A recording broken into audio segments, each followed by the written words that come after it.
हरिद्वार के हर की पौड़ी पहुंचते ही दिल्ली की सीएम रेखा गुप्ता का गंगा सभा और भाजपा कार्यकर्ताओं ने जोरदार स्वागत किया। मुख्यमंत्री ने मां गंगा का आशीर्वाद लेकर विशेष पूजा अर्चना की और हर की पौड़ी पर भारी भीड़ देखने को मिली। पूजा अर्चना के बाद साध्वी ने आश्रम में आयोजित कार्यक्रम में भाग लिया। इसके साथ ही दिल्ली सीएम के दौरे को लेकर पुलिस प्रशासन भी पूरी तरह से अलर्ट मोड पर दिखी। धर्मनगरी में सीएम के आगमन से संत समाज में काफी उत्साह दिखा। कार्यक्रम को लेकर श्रद्धालुओं में खासा उत्साह रहा।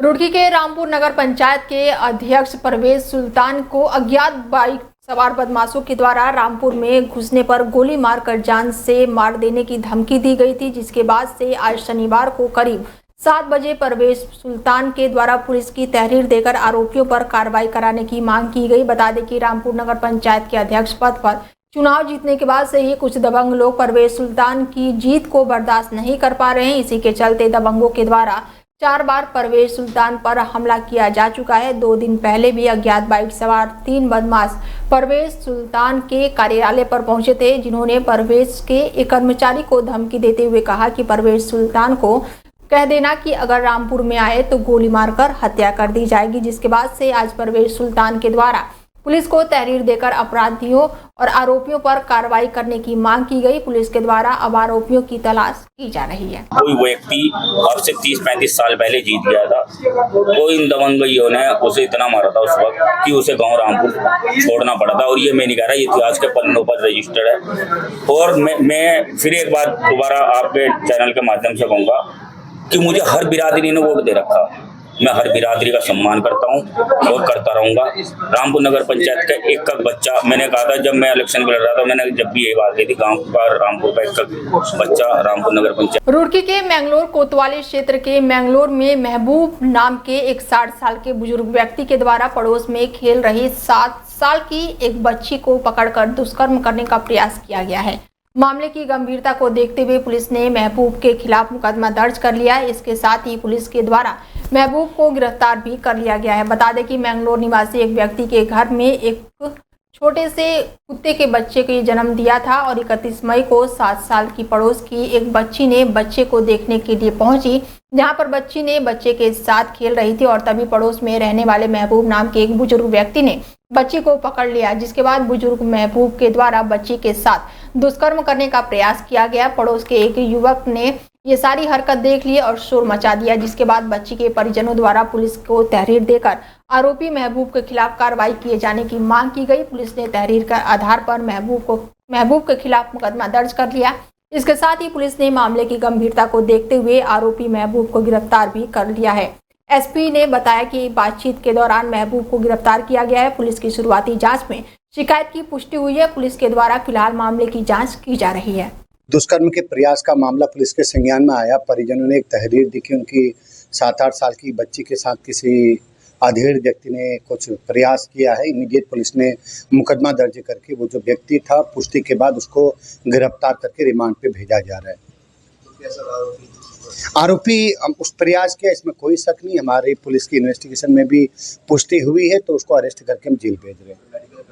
मेडिकल वो सारी चीज़ें जो प्रोसीजर है पोक्सो के तहत वो सारी। खबर जनपद उधम सिंह नगर के जसपुर कोतवाली क्षेत्र से, जहां पर घर के कलेश के चलते नशेड़ी पति ने धारदार हथियार से अपनी पत्नी की हत्या कर दी और मौके पर पहुंची पुलिस ने शव को कब्जे में लेकर पोस्टमार्टम के लिए भेज दिया और पुलिस हत्यारे पति की गिरफ्तारी करके हत्या की जांच में फिलहाल जुट गई है। आपको बता दें कि जसपुर के गांव में गृह कलेश के चलते करीब 32 साल के राहुल ने मारपीट कर अपनी पत्नी नीमा देवी की धारदार हथियारों से हत्या कर दी और मौके से फरार हो गया। सूचना पर पहुंची पुलिस ने शव को कब्जे में लेकर आगे की जांच पड़ताल शुरू कर दी। लगभग 6-6 बजे मुझे सूचना मिली सरकारी फोन पर, सर कोई पति पत्नी में लड़ाई हुई, संभवतः कोई घटना घट गई है। तत्काल मैं मौके पर गया तो देखा कि वहाँ काफ़ी औरतें थी। वहाँ पर श्रीमती भगवती देवी मिली। अंदर देखा था एक मृतका जो है जिसका नाम नीमा देवी है, उसकी बॉडी मिली थी। तो भगवती देवी ने बताया कि मेरा जो दूसरा दामाद है छत्रपाल और जो नारायणपुर रहने वाला है, उसने आकर बताया कि जो है राहुल मेरे घर आया था। उसने कहा कि रात मारपीट करी थी, शायद उसको गंभीर चोट लगी है और जाके देखे। और भगवती जब देवी वहाँ गई कि देखा कि वो उसकी बहू जो है जो राहुल है इसकी पत्नी नीमा देवी बेहोश पड़ी थी, मृत पड़ी थी। और तत्काल हम लोगों ने फिर जो है सारा पंचायतनामा कार्रवाई की, सारी टीम बुलाई, फॉरेंसिक टीम आए और हम उससे बाकी लोगों से पूछताछ की जा रही क्यों मारा, क्यों हत्या की गई है, और अतिशीघ्र मुकदमा लिख दिया गया है और अतिशीघ्र जो है मुलजिम। रुड़की में बहुजन एकता मिशन के कार्यक्रम में पार्टी के राष्ट्रीय अध्यक्ष देवा रावत ने बहुजन समाज के सभी लोगों को एकजुट होने की अपील की। रुड़की के नगर निगम हॉल में एक सभा को संबोधित करते हुए राष्ट्रीय अध्यक्ष ने कहा कि जब तक बहुजन समाज में एकजुटता नहीं होगी तब तक दलितों पर यूं ही जुल्म होते रहेंगे और इस जुल्मों पर तब तक रोक नहीं लगेगी जब तक समाज में एकजुटता नहीं हो पाएगी। वहीं उत्तराखंड प्रदेश अध्यक्ष अरविंद सिंह ने भी कहा कि बहुजन आर्मी जल्दी समाज के लोगों को जोड़ने का काम करेगी और आगामी 6 महीने के अंदर उत्तराखंड में बहुजन आर्मी अपना कुनबा बड़ा करने में कामयाब होगी। देखिए, सबसे पहले तो आप सभी न्यूज़ चैनल के साथियों का बहुत बहुत धन्यवाद देता हूं और आभार देता हूं कि आप लोग यहां पर आए और हम जैसे बहुजन समाज की लड़ाई को लड़ने वाले हम जैसे छोटे कार्यकर्ताओं का आपने उत्साहवर्धन किया। आपका बहुत बहुत धन्यवाद। जैसा कि आपने अभी पूछा कि आप रुड़की आए, यहाँ पे आने का हमारा उद्देश्य खाली इतना है कि आए दिन लगातार आप न्यूज़ चैनल से आप देखते होंगे कि लगातार हमारे समाज पे, हमारे युवाओं पे, हमारी माताओं पे, बहनों पे लगातार जो अन्याय अत्याचार की घटनाएं हो रही हैं। यही कि आप सभी पत्र बंधुओं का, पत्रकार बंधुओं का हार्दिक स्वागत है। और जो बहुजन आर्मी है ये घर घर जाके हम लोगों की समस्या का समाधान भी करते हैं, जाते भी उनके पास में किसी पे अत्याचार होता है उसके खिलाफ़ भी हम बोलते हैं।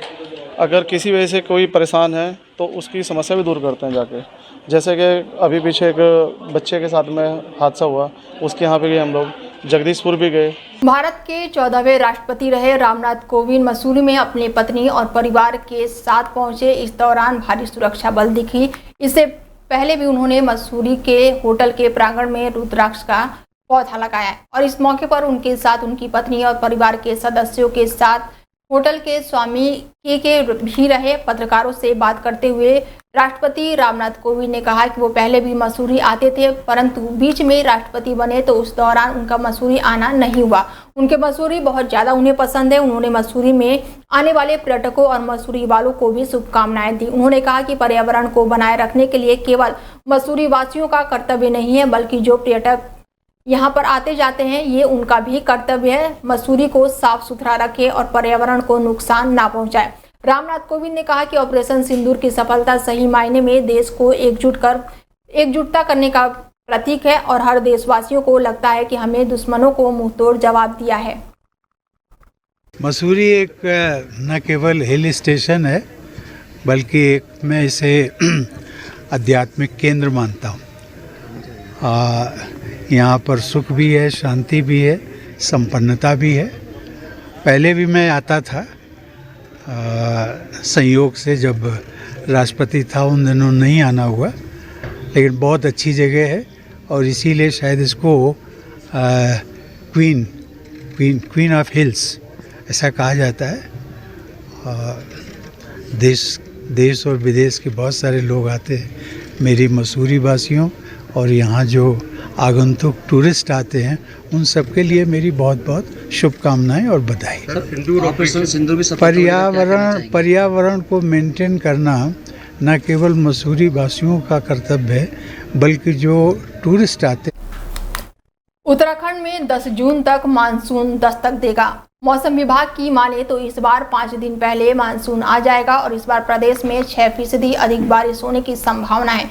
मौसम विभाग केंद्र ने बताया कि जून के पहले सप्ताह में प्री मानसून की अच्छी बारिश देखने को मिलेगी। खासकर पहाड़ी जिलों में तेज दौरे की बारिश होगी। हालांकि 5 जून के बाद से लोगों को बारिश से थोड़ी राहत जरूर मिलेगी। इससे पहले उत्तराखंड के कई जगहों पर हल्की बारिश होती रही, जिसे प्री मानसून शावर भी कहा जाता है। रही बात मानसून की, तो प्रदेश में 10 जून के बाद से मानसून सक्रिय होने की उम्मीद जताई जा रही है। मानसून आने के बाद से प्रदेश में बारिश भी जोरों पर रहेगी। उत्तराखंड में लंबी अवधि के औसत बारिश करीब 80 सेंटीमीटर का है और इस बार 6% बरसात ज्यादा देखने को मिलेगी।